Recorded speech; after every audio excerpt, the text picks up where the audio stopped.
તે સાથે જ વ્રતો અને ઉત્સવોની શરૂઆત થઈ જતી હોય છે. અષાઢ મહિનાની દેવશાયની એકાદશીથી ગૌરી વ્રત અને અષાઢ સુદ તેરસથી જયા પાર્વતી વ્રતની શરૂઆત થતી હોય છે. ગૌરી વ્રત કુમારિકાઓ કરતી હોય છે, જ્યારે જયા પાર્વતી વ્રત કુમારિકાઓ અને સૌભાગ્યવતી નારીઓ બંને કરે છે.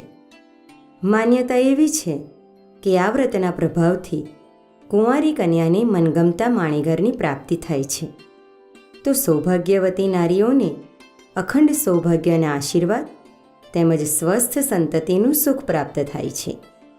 આ વ્રત તો સૌપ્રથમ માતા પાર્વતીએ ભગવાન શિવને પામવા માટે કર્યું હતું, તેથી તેને ગૌરી વ્રત કહેવાય છે. ગૌરી વ્રત મોરકત વ્રતના નામથી પણ ઓળખાય છે.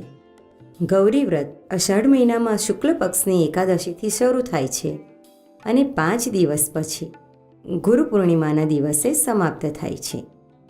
વ્રત કરનાર કુમારિકાઓ અને સૌભાગ્યવત નારીઓને આ વ્રતની હાર્દિક શુભકામનાઓ. આભાર. અસ્તુ.